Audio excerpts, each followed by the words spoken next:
মহিলাদের সন্তান জন্মের পর 40 দিনের ভিতরে যদি শরীর ভালো হয় তাহলে নামাজ পড়া যাবে কি? ইসলামের আলোকে একটা বিষয় জানতে চাচ্ছি যে যদি কেউ কসম করে ওই দেওয়া কসম রাখতে না পারে তাহলে সে বিষয়ে ইসলামের বিধান কি? নিজের কন্যা বা বোনকে অমুসলিম ওয়েস্টার্ন দেশে স্থায়ীভাবে বসবাসের সুযোগ করার উদ্দেশ্যে ওইসব দেশে প্রবাসী পাত্র খুঁজে বিয়ে দেওয়া কি জায়েজ হবে? আমরা মৃত ব্যক্তিদের দাফন পিঠ মাটির নিচের দিকে, বুক উপরের দিকে রেখে থাকি। লাশ কবরে রাখার সঠিক নিয়ম কি? আমাদের সমাজে কারো মা বাবা মারা গেলে 40 দিন কবর জিয়ারতের জন্য স্থানীয় মসজিদের ইমাম অথবা মুয়াজ্জিনকে দায়িত্ব দেন। 40 দিন শেষে ভালো করে দাওয়াত খাওয়ানো শেষে হাদিয়া দিয়ে দায়মুক্ত হতে চান। হাদিয়ার বিনিময়ে কি কাউকে দিয়ে দোয়া করানো যায়? হাদিয়ার বিনিময়ে কি মৃত্যুর জন্য কোরআন মজিদ তেলাওয়াত বা খতম করানো যাবে? এতে মৃতের কোনো সওয়াব হবে কিনা? ফজর নামাজ কাজা হয়ে যাওয়াতে জোহরের কাজা নামাজ আগে পড়তে হবে কিনা? একটা হাদিস আছে, আত্মীয়তার সম্পর্ক রক্ষা করা ফরজ, আত্মীয়তার সম্পর্ক ছিন্নকারী জান্নাতে যাবে না। আমি 100 ভাগ আত্মীয়দের সাথে সম্পর্ক রাখতে চাই, কিন্তু আত্মীয়রা যদি সম্পর্ক রাখতে না চায় তাহলে আমার কি করণীয়?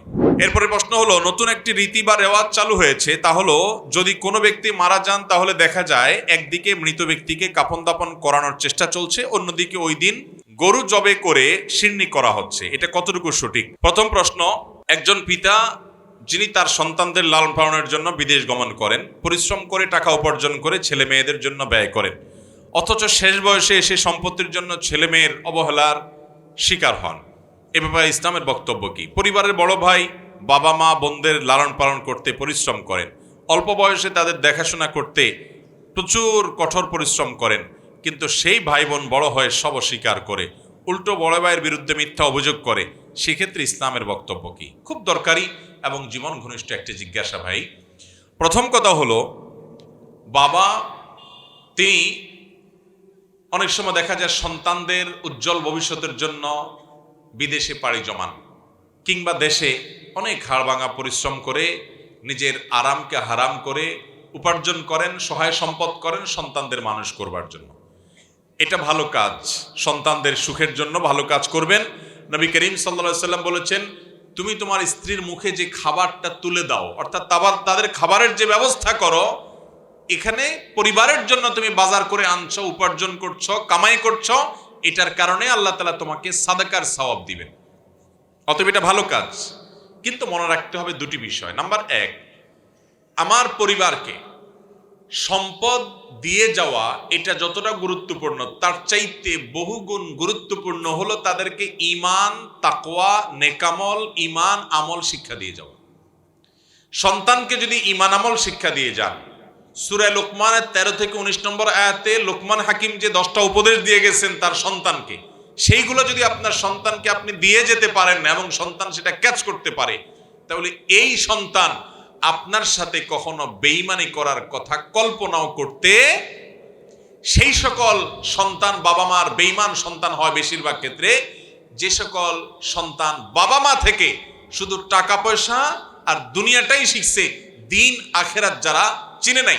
আপনি আপনার সন্তানকে, আপনি আপনার ছোট ভাইকে, ছোট বোনকে, আপনি আপনার পরিবারের সদস্যকে আল্লাহর সাথে যদি পরিচয় করান, আল্লাহর গোলাম যদি বানায় রেখে যেতে পারেন, কিয়ামত পর্যন্ত আপনি নিশ্চিত থাকতে পারেন যে তারা কখনো আপনার সাথে ইনশাআল্লাহ বেঈমানি করবে, কখনো বেঈমানি করবে না। এটা হলো 1 নম্বর পয়েন্ট। নাম্বার 2, মনে রাখতে হবে অনেক বড় ভাই আছেন যে তিনি তার সর্বস্ব উজাড় করে দিয়ে ভাই বোনদের জন্য অনেক কিছু করেন, একসময় ভাই বোনরা সব অস্বীকার করে। অনেক বাবা আছেন শেষ বয়সে এসে পোলাপানের দিকে তাকায় থাকতে হয়। এক্ষেত্রে আমাদের একটা নিজস্ব ত্রুটি আছে, বিশেষ করে প্রবাসী ভাইদের। দেশে অনেকে আছেন তাদের এই ত্রুটিটা আছে, সেটা হলো যখন আপনি উপার্জন করেন, আপনি নিজের উপার্জনটা নিজের জন্য রাখবেন, তাদের জন্য খরচ করবেন, যেটা তাদের জন্য খরচ করা দরকার অবশ্যই করবেন, অকাতরে করবেন, কিন্তু নিজেরটা ঠিক রাখবেন। অনেক ভাইরা আছেন প্রবাসে যান, জমি জমা কিনেন, প্রচুর জমি জমা কিনেন, কিন্তু সব বাপের নামে কিনে। বাপের নামে কেনার পর, মায়ের নামে কেনার পর, বা বড় ভাইয়ের নামে কেনার পর দেখা যায় যে অন্য সব ভাই বোন যারা সারা বছর চায়ের দোকানের টঙে আর টুলে বসে বসে আড্ডা মারছে আর টোটো কোম্পানির ম্যানেজারই করছে, সারা জীবন কামাই করে ভাই জমি বানাইছে, এখন তারা দিন শেষে এসে ভাগ বসে বসে আছে। ঠিক কি ঠিক না? এই সমস্যাটা হয়ে থাকে নির্বুদ্ধিতার কারণে। ইসলাম আপনাকে এরকম নির্বোধ হতে বলে নাই। আপনার সম্পদ আপনার নামে হবে, আপনার বাবার নামে হবে না, বাবাকে যেটা দিবেন সেটা এমনি দিয়ে দিবেন, কোনো দাবি ছাড়া, যে ঠিক আছে এটা বাবাকে দিয়ে দিলাম। হ্যাঁ, এটা ঠিক। অনেক বড় ভাই আছে, বাবা তাকে জমা বিক্রি করে বিদেশে পাঠান, ব্যবসা বাণিজ্য ধরায় দেন। তার কর্তব্য হলো তিনি ব্যবসা বাণিজ্য করার পর, বিদেশ যাওয়ার পর তার উপার্জিত টাকা দিয়ে প্রথম কাজ হবে বাবার ঋণ পরিশোধ করা, বাবাকে ওই জমি কিনে দেওয়া অথবা ওই টাকা পরিশোধ করা, যাতে করে সব ভাই বোন সেটার ভাগ পায়। এর পাশাপাশি সম্পদ দেওয়া, বাবা মাকে খেয়াল করা, ভাই বোনের খোঁজ খবর রাখা, এটা তার কর্তব্যের অংশ। কিন্তু তার স্থায়ী সম্পদ, জমি জমা, ব্যাংক ব্যালেন্স সব কিছু সে বাবার হাতে উঠাই দিবে, ইসলাম এটা তাকে বাধ্য করে নাই। অনেক মুরব্বীরা আছে, আশা করে যে ছেলে সারা জীবন যা কামাই করবে সব আমার কাছে রেখে দিবে, আমি যা খুশি তা করব। এটা ইসলাম কিন্তু বলে নাই। বাবার কাছে সব দিয়ে যেতে হবে না, বাবার ভরণ পোষণ দিবে, বাবার খরচ খরচার টাকা দিবে, চিকিৎসা বাসস্থানের উন্নত ব্যবস্থা করবে সাধ্য অনুযায়ী, ভাই বোনের জন্য, ছোট ভাই বোনদের জন্য করবে। তাই বলে সব দিয়ে দিবে, এটা ইসলাম বলে নাই। সব দিয়া এরপরে এক সময় আপনি আফসুস করেন, বিপদে পড়েন, ইসলাম আপনাকে সেটা করতে বলে নাই। এই আপনার সিদ্ধান্তগত ত্রুটি এবং পলিসিগত ভুলের কারণে আমরা অনেকে বুড়ো বয়সে এসে বিপদে পড়ি। এ বিষয়ে সাবধান থাকতে হবে। অনেক বাবা আছেন, ছেলে মেয়েদেরকে জমি জমা সব আগে ভাগে ভাগযোগ করে দিয়ে বসে থাকে। ইসলাম এটা করতে বলে নাই আপনাকে। কে বলেছে আপনাকে আগে ভাগযোগ করতে? আপনার সব সম্পদ আপনার হাতে থাকবে, শেষ পর্যন্ত সন্তানদের কাছে আপনি মুখাপেক্ষী থাকা লাগবে না, কারণ আপনার সম্পদ আপনার হাতে আছে। দিয়ে দিবেন সবগুলোকে ভাগ করে, এরপর আপনাকে তারা হাইকোর্ট দেখাতে পারে। বিধায় দুটি পয়েন্ট। নাম্বার এক, যারা উপার্জন করছেন আগে ভাগে, সেটা বাপ হোক, বড় ভাই হোক, সংসারের, তারা পরিবারের লোকদের শুধুমাত্র ডাল ভাত খাইয়ে দুধ কলা দিয়ে তাদের পুষিয়ে মোটা তাজা করবেন, এটাই দায়িত্ব না। তাদেরকে ঈমান আর তাকওয়া শিখাবেন, লোকমান হাকিমের মতো তাদেরকে আদর্শ শিখাবেন। এরা কখনো বেঈমান হবে না ইনশাআল্লাহ। দ্বিতীয়ত হলো, পলিসিগত ভুল করবেন না। শরীয়ত আপনাকে যা বলে নেই সেটা নিজের জন্য বাধ্য করবেন না। ইনশাআল্লাহ শেষ বয়সে এসে আফসোস করা লাগবে না। এরপরের প্রশ্ন, একটা হাদিস আছে আত্মীয়তার সম্পর্ক রক্ষা করা ফরজ, আত্মীয়তার সম্পর্ক ছিন্নকারী জান্নাতে যাবে না। আমি 100% আত্মীয়দের সাথে সম্পর্ক রাখতে চাই, কিন্তু আত্মীয়রা যদি সম্পর্ক রাখতে না চায় তাহলে আমার কি করণীয়? দেখুন, নবী করিম সাল্লাল্লাহু আলাইহি ওয়াসাল্লাম বলেছেন, লা ইয়াদখুলুল জান্নাতা কাতিআ। রক্ত সম্পর্কীয় আত্মীয়ের সাথে যে সম্পর্ক রক্ষা করে না, ছিন্ন করে ফেলে, এই লোক জান্নাতে যাবে না। আত্মীয়তার সম্পর্ক রক্ষা করা ফরজ। আত্মীয় কারা? রক্ত সম্পর্কীয় আত্মীয়, যাদের সাথে সম্পর্ক রক্ষা করা ফরজ, তাদের দুইটা ধারা আছে। একটা হলো মায়ের দিককার, একটা হলো বাবার দিককার। মায়ের দিককার আত্মীয়, বাবার দিককার আত্মীয় কারা? বাপ, দাদা, দাদার বাপ থাকলে তারা, দাদি, চাচা, ফুফু, চাচাতো ভাই বোন, এরা হলো বাপের দিককার আত্মীয়। আবার মায়ের দিককার আত্মীয় হলো মা, নানা নানি, মামা, খালা, এরা হলো মায়ের দিককার আত্মীয়। ভাই বোন তো অনেক কাছের আত্মীয়, সন্তান তো বটেই, মা বাপ তো আছেই। এই মানুষগুলোর সাথে সুসম্পর্ক বজায় রাখা ফরজ। এই যে তালিকা বললাম, এদের সাথে সুসম্পর্ক বজায় রাখা কি ফরজ। এই ফরজ কাজটা আমরা অনেকে বুঝি না।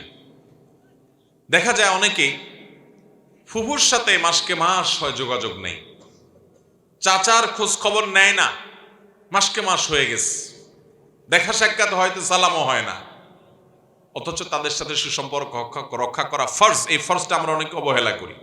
এখন প্রশ্নকর্তা যিনি প্রশ্ন করলেন, এরকম প্রশ্ন আমাদের অনেকের, যে আমি চাই ভালো থাকতে কিন্তু তারা আমার সাথে সম্পর্ক রাখতে চায় না, আমার কি হবে? ঠিক একই প্রশ্ন এক ব্যক্তি আমাদের প্রিয় নবী সাল্লাল্লাহু আলাইহি ওয়াসাল্লাম করেছেন। নবী সাল্লাল্লাহু আলাইহি ওয়াসাল্লামের কাছে প্রশ্ন করেছেন, ইয়া রাসূলুল্লাহ, আমি আমার আত্মীয় স্বজনের সাথে সুসম্পর্ক বজায় রাখতে চাই কিন্তু তারা আমার সাথে সুসম্পর্ক বজায় রাখতে চায় না। তখন নবী করিম সাল্লাল্লাহু আলাইহি ওয়াসাল্লাম বলেছেন, লাইসাল ওয়াসিলু বিল মুকাফি। তোমার আত্মীয় তোমার সাথে সম্পর্ক রাখতে চায়, তুমিও চাও, এর নাম আত্মীয়তার সম্পর্ক রক্ষা করা নয়। এটা তো যে কেউ করে, যে সে ভালো আমিও ভালো, সে আমার বাচ্চাকে একটা জামা দিল, আমি তার বাচ্চাকে একটা জামা দিলাম, সে আমাকে একবেলা দাওয়াত করে খাওয়ালো, আমি তাকে একবেলা দাওয়াত করে খাওয়ালাম, এটা তো যে কেউ করবে।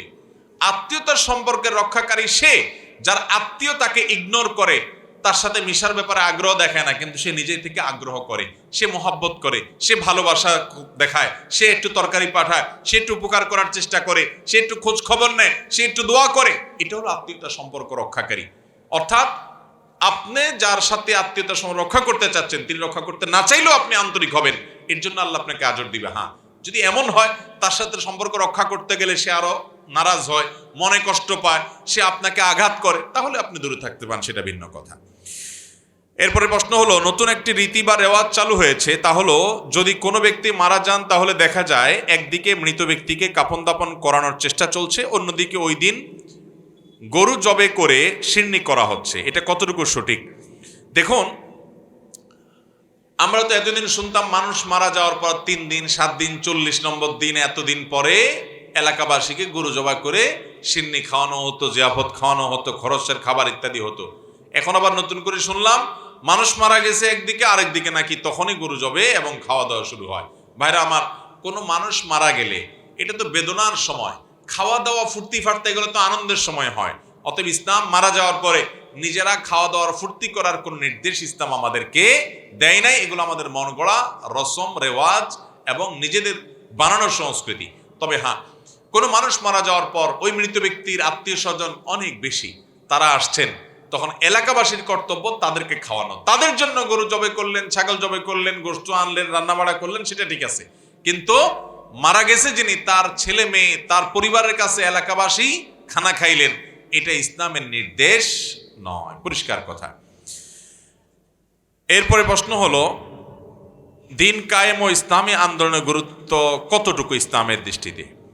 ভাইরা আমার, আল্লাহর দিন ব্যক্তি নিজের মধ্যে, পরিবারের মধ্যে, সমাজে এবং রাষ্ট্রে সর্বত্র যাতে প্রতিষ্ঠিত হয়, আল্লাহর বিধান যাতে সর্বত্র কায়েম হয়, এই চেষ্টা প্রত্যেকটা ইমানদার মুসলমানের মধ্যে অবশ্যই থাকতে হবে।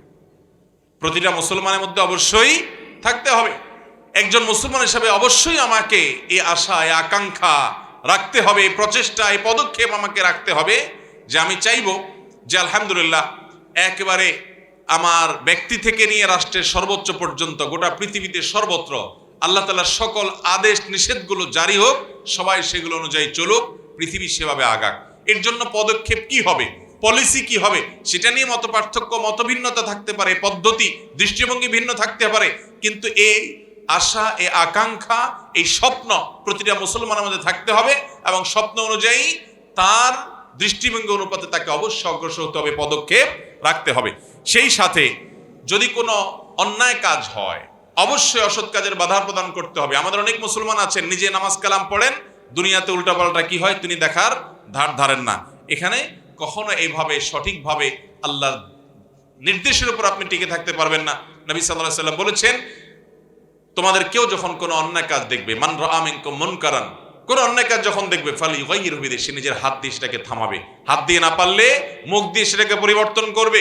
মুখ দিয়ে চেঞ্জ করতে পারছে না, অন্তর থেকে পরিকল্পনা করবে পরিবর্তনের এবং ঘৃণা করবে, চেষ্টা করবে। এটা ঈমানের সবচেয়ে দুর্বলতম স্তর। অতএব অসৎ কাজের বাধা প্রদান, সৎ কাজের আদেশ, সর্বোচ্চ সেটার প্রতিষ্ঠা, প্রচার, এটার জন্য প্রত্যেক ঈমানদারের চেষ্টা অব্যাহত রাখতে হবে। এরপরে প্রশ্ন হলো, ইসলামের আলোকে একটা বিষয় জানতে চাচ্ছি যে যদি কেউ কসম করে ওই দেওয়া কসম রাখতে না পারে তাহলে সে বিষয়ে ইসলামের বিধান কি? আপনি শপথ করেছেন আমি আল্লাহর কসম এই কাজটি করব, ভবিষ্যতে কোনো কিছু করবেন যে আল্লাহর কসম আমি তোমাকে এটা দেব, আল্লাহর কসম আমি অমুক জায়গায় যাব, আল্লাহর কসম আমি এটা করব না, এরকম যদি আপনি কসম করেন আল্লাহর নামে ভবিষ্যতে কোনো কিছু করা বা না করার, এরপরে কসম যদি রক্ষা করতে না পারেন, কসম যদি ভঙ্গ করে ফেলেন, কথার কথা আপনি কসম করেছেন আমি তোমাকে এতগুলো টাকা অমুক দিন দেব, দিতে পারলেন না সেদিন, তাহলে কসম ভঙ্গ হয়ে গেল। তো শপথ যদি ভঙ্গ হয়ে যায় তাহলে সেক্ষেত্রে আমাদেরকে 10 জন মিসকিনকে খাদ্য দিতে হবে। কয়জন মিসকিনকে? 10 জন মিসকিনকে খাদ্য দিতে হবে। অথবা সেটা দেওয়ার সামর্থ্য না থাকলে আপনি 3 দিন রোজা রাখবেন। কয়দিন রোজা? 3 দিন রোজা রাখবেন, শপথ ভঙ্গের কাফারা হয়ে যাবে ইনশাআল্লাহ। এরপরে প্রশ্ন হলো, নিজের কন্যা বা বোনকে অমুসলিম ওয়েস্টার্ন দেশে স্থায়ীভাবে বসবাসের সুযোগ করার উদ্দেশ্যে ওইসব দেশে প্রবাসী পাত্র খুঁজে বিয়ে দেওয়া কি জায়েজ হবে, বিশেষত ফ্রান্সের মতো দেশে যেখানে পর্দার ফরজ বিধান পালনে বাধা দেওয়া হয়? দেখুন, খুব পরিষ্কার করে শুনে রাখেন, বৃহত্তর সিলেট অঞ্চলের মানুষ বিশেষ করে কান খাড়া করে শুনে রাখেন, অমুসলিম প্রধান দেশে যেখানে অমুসলিমদের দেশ, অমুসলিমদের জগৎ, তাদের প্রাধান্য, তাদের দৌরাত্ম্য, বিশেষ করে শিরক যেখানে সর্বত্র, সবাই বেশিরভাগই মুশরিক, আপনি মুসলমান সংখ্যালঘু সেখানে, এরকম জায়গায় যদি বসবাস করেন তো সেটা জায়েজ হবে দুটি কারণে। এক, আপনি সেখানে গিয়েছেন কোনো শিক্ষা লাভের জন্য, ব্যবসায়িক কাজে, মিটিংয়ের জন্য, কোনো কিছু শেখার জন্য, জানার জন্য অস্থায়ীভাবে সেখানে আপনি গেছেন এক। নাম্বার দুই, আপনি সেখানে দাওয়াতের উদ্দেশ্যে গেছেন, ইসলাম প্রচারের জন্য গেছেন। নবী করিম সাল্লাল্লাহু আলাইহি সাল্লামের সাহাবীরা পৃথিবীর বিভিন্ন প্রান্তে ছড়িয়ে পড়েছেন, মুসলিম অমুসলিম নির্বিশেষে সকল জনপদে তারা চলে গেছেন দ্বীন প্রচারের উদ্দেশ্যে। আপনার মূল উদ্দেশ্য সেটা, তাহলে আপনি সেখানে বসবাস করলে সেটা জায়েজ নয়, শুধু সওয়াব হবে।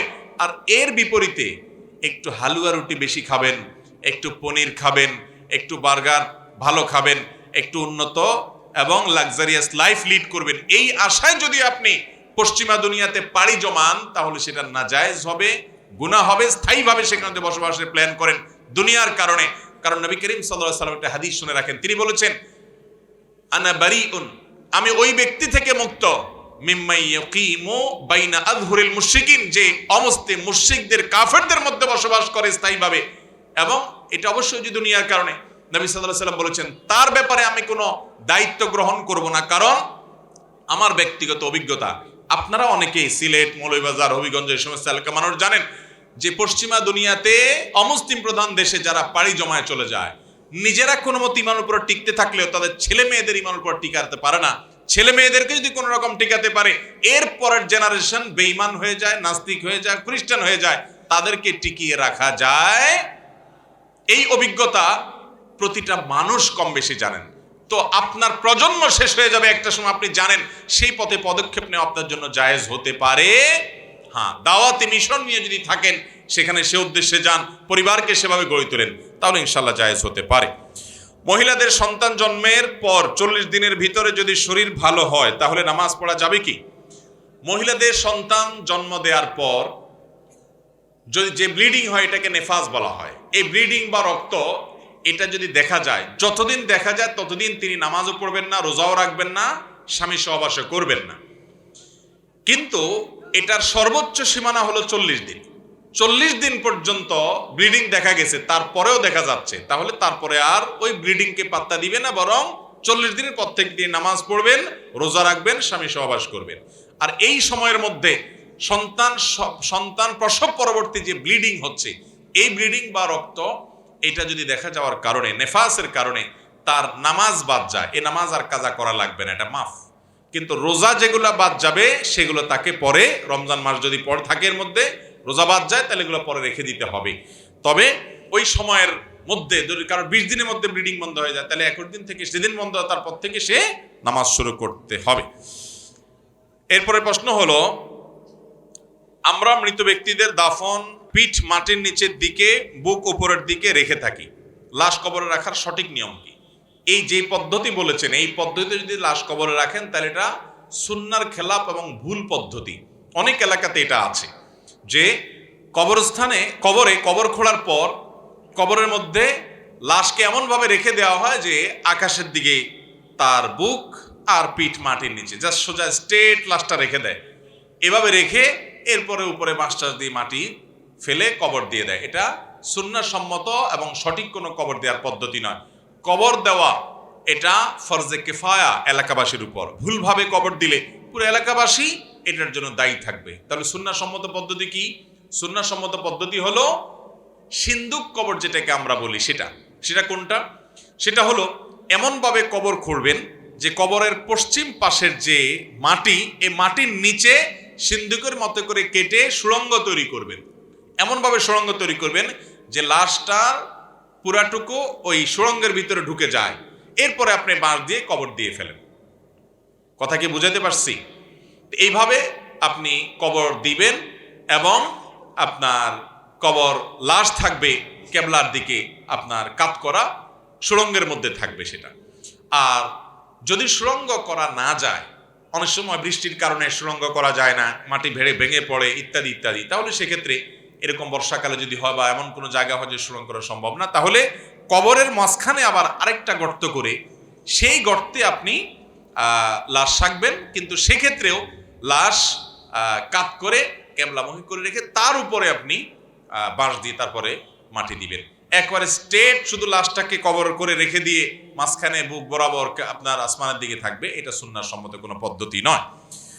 আরেকটা প্রশ্ন করেছেন আপনি, কবরে মাটি দেওয়ার সময় সূরা তাহা আয়াত নম্বর 55 মিনহা খালাকনাকুম ওয়া ফিহা নুঈদুকুম ওয়া মিনহা নুখরিজুকুম তারাতান উখরা, এই দোয়া অনেকে পাঠ করে থাকেন গুরুত্বের সাথে। এটা কি মুর্দাকে কবরে রাখার দোয়া? ভাই, মুর্দাকে কবরে রাখার দোয়া এটা নয়। আমাদের দেশে বেশিরভাগ মানুষই এক্ষেত্রে ভুলটা জানেন। আমরা মনে করি এটাকে মুর্দাকে কবরে রাখার দোয়া এটি। হ্যাঁ, এটা ঠিক। এই দোয়ার অর্থের সাথে মুর্দাকে যে আমরা কবরে রাখছি তার সাথে দারুণ একটা মিল আছে। এই আয়াতের অর্থ কি? মিনহা খালাকনাকুম, আল্লাহ বলছেন এই মাটি থেকে তোমাদেরকে আমি সৃষ্টি করেছি। ওয়াফিহা নুঈদুকুম, এই মাটিতেই তোমাদেরকে আমি ফিরিয়ে আবার নিব। এখানে কবর হবে তোমাদের, মাটিতে আবার আসতে হবে। অমিনহা নুখরিজুকুম, আবার এই মাটি থেকেই তোমাদেরকে নতুন করে সৃষ্টি করে কিয়ামতে উপস্থিত করব, আবার দাঁড়াতে হবে, আসতে হবে, তারাতান উখরা, পুনরায়। তো কোরআনের আয়াতের সাথে এই কবরস্থ রাখার সাথে এটা বাস্তবতা মিল আছে। তাই বলে মুর্দাকে কবরে রাখার সময় আপনি আয়াত পাঠ করবেন সে নির্দেশ কোরআন হাদিসে দেওয়া হয়নি, বিশুদ্ধ কোনো হাদিস দ্বারা আসেনি। এই মর্মে যে হাদিস বর্ণিত আজটা গ্রহণযোগ্যতার কোনো লেভেলে নাই। এই সময় যে হাদিস, যে দোয়া পড়া সুন্নাত হাদিসে আসছে সেটা হলো বিসমিল্লাহি ওয়া আলা মিল্লাতি রাসূলিল্লাহ। কোন কোন হাদিসে আসছে বিসমিল্লাহি ওয়া আলা সুন্নাতি রাসূলিল্লাহ, এটা বলে লাশকে কবরে রেখে দিবেন। এটাই হলো সুন্নাহ সম্মত পদ্ধতি। এই আয়াতের শিক্ষাটা আপনি মনে মনে চিন্তা করতে পারেন, সেটা ভিন্ন বিষয়। আমাদের সমাজে কারো মা বাবা মারা গেলে 40 দিন কবর জিয়ারতের জন্য স্থানীয় মসজিদের ইমাম অথবা মুয়াজ্জিনকে দায়িত্ব দেন। 40 দিন শেষে ভালো করে দাওয়াত খাওয়ানো শেষে হাদিয়া দিয়ে দায়মুক্ত হতে চান। হাদিয়ার বিনিময়ে কি কাউকে দিয়ে দোয়া করানো যায়? হাদিয়ার বিনিময়ে কি মৃত্যুর জন্য কোরআন মজিদ তেলাওয়াত বা খতম করানো যাবে? এতে মৃতের কোনো সওয়াব হবে কিনা? ভাই, এটা একটা এমন ভুল প্রচলন যা বাংলাদেশে প্রতিটা গ্রামে শহরে সর্বোচ্চ প্রতিষ্ঠিত। সেটা হলো মৃত ব্যক্তির জন্য হুজুর ভাড়া করে দোয়া করায়, হুজুর ভাড়া করে খতম পড়ায়। এটাতে সওয়াব তো হবেই না, বরং আরো গুনাহ হবে। ভালো করে শুনে রাখেন, সওয়াব তো হবেই না, বরং আরো কি হবে? গুনাহ হবে। যে হুজুর এই ব্যবসা করেন উনি নিজেও গুনাহগার, আর আপনিও গুনাহগার হবেন আপনি এই কাজ করার কারণে। তাহলে করবেন কি? আপনার বাবা মা, প্রিয়জন, কাছের লোক, স্বামী বা স্ত্রী, ভাই বোন, সন্তান সন্ততি যে কেউ মারা গেছেন, আপনি প্রথম করণীয় হলো আল্লাহর কাছে নিজে দোয়া করবেন তার জন্য। তার কবরে আপনি গিয়ে সালাম পেশ করবেন, তার জন্য শান্তির দোয়া করবেন। আর কবরে না গিয়েও বাসা, বাড়িতে, মসজিদে, যে কোনো জায়গায় 2 হাত তুলে আল্লাহর কাছে চোখের পানি ফেলে দোয়া করবেন, আল্লাহ আমার অমুক মারা গেছে, আপনি তাকে মাফ করে দেন, তার ভুল ত্রুটি ক্ষমা করেন, তাকে জান্নাত দান করেন। আল্লাহর কাছে চাইবেন নিজে। যিনি মারা গেছেন তার ওয়ারিস, আপনজন, বন্ধু বান্ধব, পাড়া প্রতিবেশী সবাই যার যার মতো দোয়া করবে। এক। দ্বিতীয় দোয়ার আরেকটা ফরম্যাট আছে, দোয়া চাওয়া। একজন আলেম, একজন হাফেজ সাহেব, একজন ইমাম সাহেব, একজন বৃদ্ধ মানুষ, একজন দাড়ি পাকা মানুষ, একজন ছোট মানুষ, একজন মুত্তাকি মানুষ মনে হচ্ছে, আপনি তার কাছে দোয়া চাইতে পারেন। ভাই, আপনাকে আমার কাছে ভালো মানুষ মনে হয়, আপনি আল্লাহর কাছে আমার বাবার জন্য, তিনি মারা গেছেন, আমার মার জন্য একটু দোয়া করেন, তার কাছে দোয়া চাইবেন, হুজুরদের কাছে দোয়া চাইবেন। এটা ভালো, এটা জায়েজ, অসুবিধা নাই। তাহলে দোয়া একটা করা আর একটা চাওয়া, 2টা ফরম্যাট হলো। দোয়ার আরেকটা ফরম্যাট আছে, সেটা হলো দোয়া করানো। দোয়া করা, দোয়া চাওয়া। 3 নম্বরটা কি বলছি? দোয়া করানো। চাওয়া, করা আর করানো পার্থক্য আছে না নাই? চাওয়াটা তো নিজে নিজে, দোয়া করাটা তো নিজে নিজে, আর দোয়া চাওয়াটা হলো অন্যদের কাছে। আর করানো মানে কি? করাইতে বাজেট লাগে। করাইতে কি লাগে? দোয়া করানো বললেই আমরা বুঝি এটার জন্য কিছু আগরবাতি লাগবে, কিছু গোলাপ জল লাগবে, কিছু মিষ্টি, জিলাপি, কিছু তবারকের প্যাকেট লাগবে, হুজুরের একটা হাদিয়ার বাজেট লাগবে। তো সব মিলে একটা বাজেট দরকার হয়, ঠিক না বেঠিক? এই 3 নম্বর ফরম্যাট মুর্দার জন্য, মৃত ব্যক্তির জন্য, এই তৃতীয় ফরম্যাটের কোনো ধারণা কোরআন হাদিসে কোথাও বর্ণিত হয়নি। কথা কি বুঝাতে পারছি? মৃত ব্যক্তির তরফ থেকে আপনি গরিব দুঃখীকে দান করেন, খুব ভালো কথা। আপনি একজনকে একটা টিউবওয়েল করে দিলেন একটা ফ্যামিলিকে, খুব ভালো কথা। আপনি জনমুখ কল্যাণমূলক কোনো কাজ করলেন, সাদকায়ে জারিয়া করলেন, একটা ফলের গাছ লাগাই দিলেন, একটা মসজিদ মাদ্রাসা করে দিলেন, কোথাও দান করলেন, কোনো গরিবকে বাজার করে দিলেন, সবের কথা, এগুলো ঠিক আছে। কিন্তু দোয়া করাবেন টাকা দিয়ে, পয়সার বিনিময়ে হুজুর দোয়া করবেন। অনেক এলাকাতে আছে, বরং এটা সারা দেশেই কম বেশি আছে, যে মাদ্রাসার ছাত্রদের ভাড়া করে আনা হয়। 10 জন 5 জন আসে, হুজুররা 5 জন 10 জন আসে, একটা খতম কোরআন পড়ে দেন, তারা পারা ভাগ করে করে মুর্দার জন্য সবাই দোয়া করে দেন, যাওয়ার সময় 2000, 5000, 10,000 টাকা তারা ভাগযোগ করে নিয়ে যান। আপনাদের এলাকায় আছে এগুলা? মুর্দাকে কেন্দ্র করে এই ভাড়া দিয়ে লোক এনে কোরআন খতম করানো, দোয়া করানো নাজায়েজ হওয়ার ব্যাপারে কোনো, আমার জানা মতে কোনো আলেমের কোনো দ্বিমত নাই। সব উলামায়ে কেরাম প্রায় একমত, এটা জায়েজ না। কথা কি বুঝাইতে পারছি? দুনিয়াবী বিষয়ে দোয়া করলে সেটা পারিশ্রমিক দেওয়া জায়েজ, কিন্তু দ্বীনি বিষয়ে মুর্দাকে কেন্দ্র করে কোনো দোয়া টাকা দিয়ে করানো যাবে, বাজেট দিয়ে করানো যাবে না। দোয়ার জন্য এই করানোর ফরম্যাটটা ইসলামে নাই, দোয়া করবেন আর দোয়া চাইবেন। কথা কি বুঝাতে পারছি? মুশকিল হলো এই কথা মানুষ মানতে চায় না। মানুষ সামাজিকতা রক্ষা করতে চায়। সামাজিকতা এক জিনিস আর কোরআন হাদিসের অনুসরণ আরেক জিনিস। এই যে এতক্ষণ বললাম ফিতনার সময় সুন্নাতে রাসূল আঁকড়ে ধরবেন। নবী করিম সাল্লাল্লাহু আলাইহি সাল্লামের প্রিয়জন মারা গেছেন না, যান নাই? হামজা রাদিয়াল্লাহু তাআলা আনহু শহীদ হন নাই? নবী সাল্লাল্লাহু আলাইহি সাল্লামের পরিবারের বহু সদস্যকে তিনি হারান নাই? তিনি কি করেছেন? মুসলমান সেটা দেখবেন যে আমাকে আল্লাহ তাআলা যার অনুসরণের জন্য পাঠিয়েছেন, যার সম্পর্কে আল্লাহ বলেছেন লাকাদ কানা লাকুম ফি রাসূলিল্লাহি উসওয়াতুন হাসানাহ, তোমাদের জন্য যে আল্লাহ এবং আখিরাতকে বিশ্বাস করে তাদের জন্য মুহাম্মদ সাল্লাল্লাহু আলাইহি সাল্লামের মধ্যে সর্বোত্তম আদর্শ এবং মডেল রয়েছে। সেই মানুষটাকে অনুসরণ করবেন। তিনি কি করেছেন? তার প্রিয়জন মারা যাওয়ার পরে তিনি এরকম কোন জিয়াফত খাওয়াইছেন কিনা, তিনি এরকম সবাইকে ডেকে এনে কিছু খেজুর বিতরণ, কিছু মিষ্টি বিতরণ, ভাই জাতীয় আয়োজন করে সবাইকে নিয়ে দোয়া করেছেন কিনা? যদি না করে থাকে তাহলে সেক্ষেত্রে আপনি সেটা করবেন না।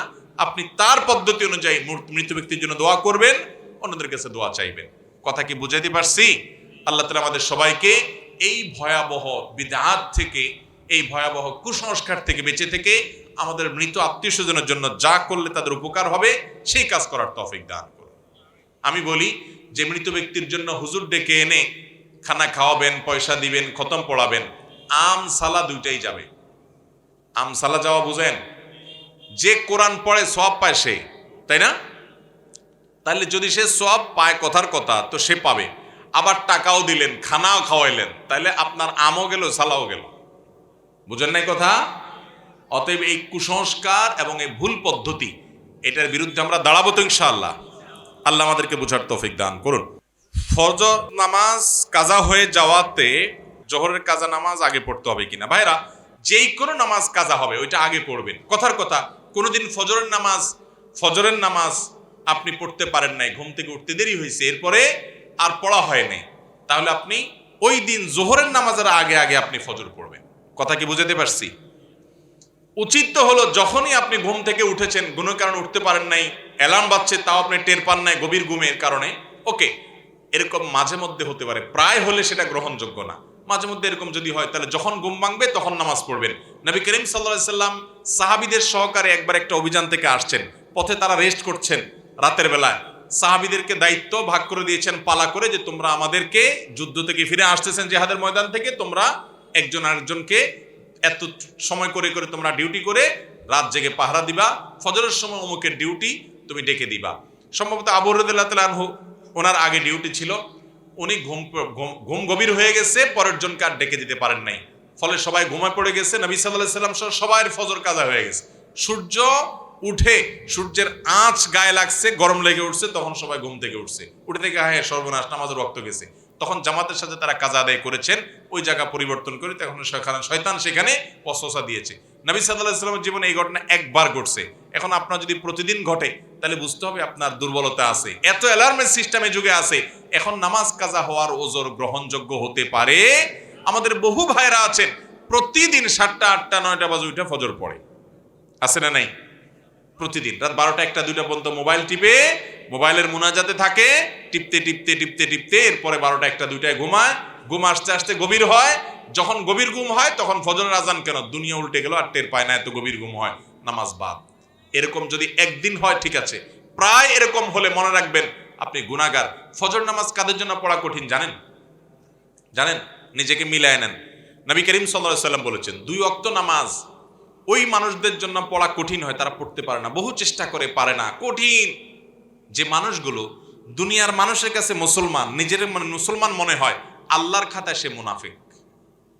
এই মানুষদের জন্য ফজর এবং আসর পড়া কঠিন। এবার মিলায় নেন, ফজর নামাজ যদি আপনি পড়তে চান, ইমানদার হতে চান, তাহলে সেক্ষেত্রে আপনাকে রাতে তাড়াতাড়ি অবশ্যই শুইতে হবে। রাতে তাড়াতাড়ি শোয়া স্বাস্থ্যের জন্য ভালো। এখন ফেসবুক, ইউটিউব, হোয়াটসঅ্যাপ এগুলো আমাদেরকে এমন এঙ্গেজ করে রাখছে, গভীর রাত ছাড়া আমরা ঘুমাইতে পারি না। ঠিক না ঠিক? ভাইরা আমার, কোন সমাজের এ ক্লাসের মুসল্লি যদি দেখতে চান, ক্রিম মুসল্লি যদি দেখতে চান, তাহলে ফজরের নামাজে যারা হাজির হয় তাদেরকে দেখেন। এই লোকগুলো হলো ওই এলাকার ক্রিম মুসল্লি, ক্রিম ইমানদার, এ ক্লাসের ভিআইপি মুসলমান। আর বাকি বেশিরভাগই ভেজাল। অতএব ফজর নামাজ জামাতের সাথে পড়বেন তো ইনশাআল্লাহ ভাইরা আমার। সেজন্য ফজর যদি কখনো কাজা হয়ে যায়, কদাচিৎ হয়ে গেল, 7টা-8টা বাজে ঘুম থেকে উঠছেন, নবী করিম সাল্লাল্লাহু আলাইহি ওয়াসাল্লাম হাদিস আছে, মান নামা আন সালাতিনা ওয়া নাসিহা ফালইউসাল্লিহা ইযা যাকারহা ফাইন্না যালিকা ওয়াক্তুহা। কখনো ঘুমের কারণে নামাজ বাদ গেছে, এখন উঠছেন, সাথে সাথে অন্য সব কাজ বন্ধ, আগে ওযু করে নামাজ পড়বেন, তারপর অন্য কোনো কাজ। কোনো কারণে সেটাও করতে পারেন নাই, তাহলে পরবর্তী ওয়াক্তের আগে আগে পড়বেন। জোহর কাজা হয়েছে, আসরের আগে আগে পড়ে ফেলবেন। বুঝাতে পারছি?